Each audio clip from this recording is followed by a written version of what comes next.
Bonjour peuple de Dieu, j'aimerais partager avec nous un petit sujet lié à l'intimité avec Dieu. Le sujet c'est l'histoire d'une créature et de son créateur est individuelle.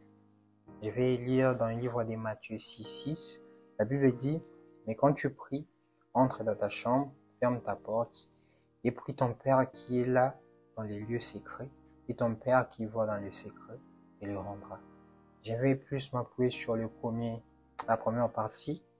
La Bible dit, mais quand tu pries, entre dans ta chambre, ferme ta porte et prie ton Père qui est dans les lieux secrets.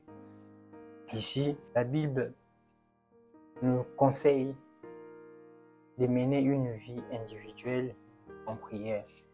C'est vrai qu'il est très important pour nous d'avoir des prières en groupe, d'avoir des prières en retraite avec plusieurs personnes. C'est aussi ça le bonheur d'être chrétien. On peut prier avec des frères, on peut prier avec des sœurs, ensemble. Et c'est aussi ça la joie. Mais il est vraiment conseillé pour un chrétien de cultiver d'abord une vie de prière personnelle. Pourquoi? Nous étant créatures, on a des questionnements, on a besoin également des réponses à nos questions. Et parfois, les hommes ne peuvent pas nous donner des réponses exactes sur ces questions. Mais Dieu sait. Et on peut rencontrer Dieu qu'une seule place, c'est dans la prière. Voilà pourquoi, nous étant chrétiens, nous devons cultiver cette vie d'intimité personnelle. Il est très important pour un enfant de Dieu d'avoir une relation avec Dieu seul. Imaginez un peu, tu es un père, mais pour demander quelque chose à ton père, tu es toujours obligé de passer par une personne. Tu es toujours obligé de passer par une personne. Imagine un peu. Est-ce que cette personne-là pourra parler comme toi tu veux? Je n'ai pas.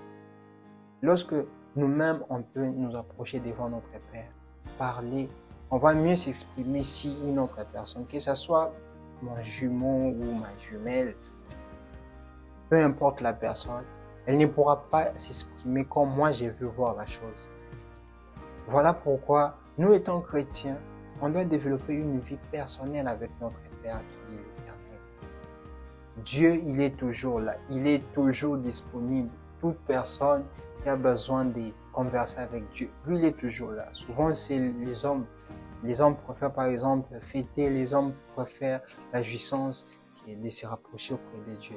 J'aimerais inciter encore une personne à cultiver une vie d'intimité seule avec Dieu. Car dans chacun, Dieu a déposé quelque chose de particulier.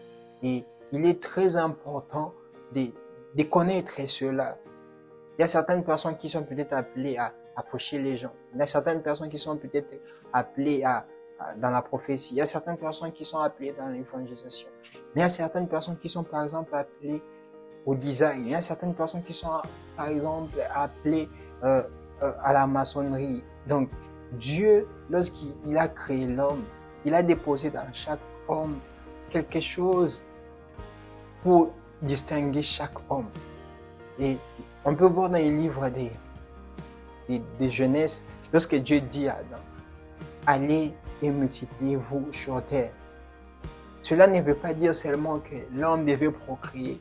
Non, mais cela, quand on entre aussi dans l'aspect spirituel, on comprend aussi que au travers cette pensée, Dieu nous incitait à montrer au monde que on peut être enfant de Dieu et vivre dans le monde.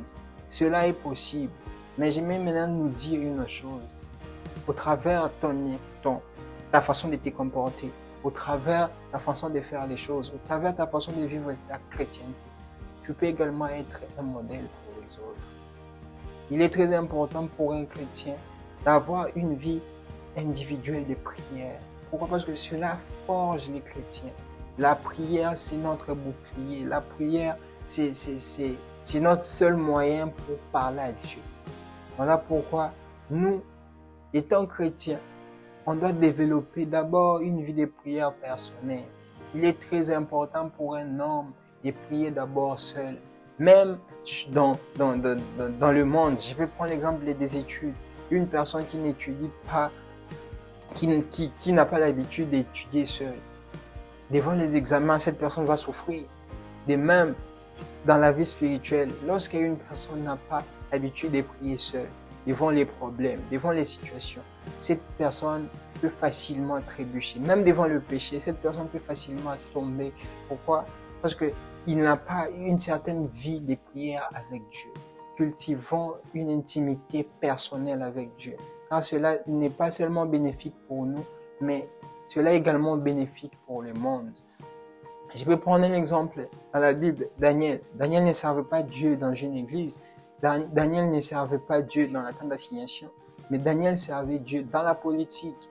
Et au travers Daniel, même le roi, ils ont eu à faire des songes. Daniel a donné des interprétations pour montrer que dans chacun de nous, Dieu a déposé quelque chose de très important. Pour découvrir maintenant cette chose, il nous importe d'aller dans la présence de Dieu. Individuellement d'abord, pas d'abord en groupe, mais individuellement, car Dieu nous a donné à chacun une mission. Si nous sommes sur cette terre, parce que nous avons également une mission. Ce n'est pas seulement pour vivre selon nous, mais parce que nous avons une mission également.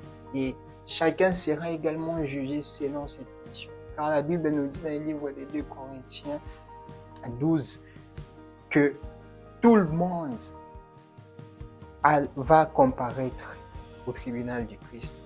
Car tout le monde sera jugé selon sa conduite avec son corps. Et j'aimerais nous rappeler une chose, c'est pour connaître cette mission, nous devons être constamment dans la présence de Dieu. Nous devons cultiver une vie individuelle de prière.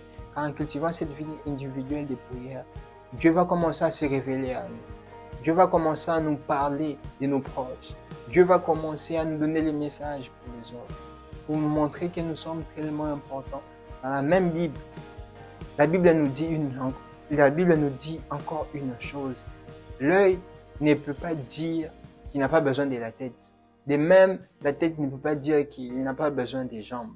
Pour dire que tu as quelque chose en toi, que ce monde en a besoin. Tu as quelque chose en toi que ce monde n'a pas encore découvert. Voilà pourquoi, pour découvrir toi-même cette chose, retourne auprès de ton Créateur. Jésus est ton Créateur. Il a besoin de toi. Il est toujours disponible. C'est toujours l'homme qui est toujours indisponible. Mais Dieu, il est, peu importe les moments, peu importe l'endroit, Dieu, il est partout.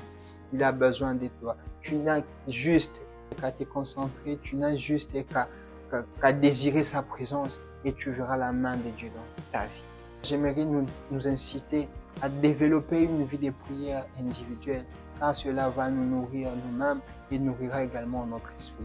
Cela fera en sorte aussi que nous puissions préserver notre chrétienté, car ne l'oublions pas que l'Égypte est près de nous.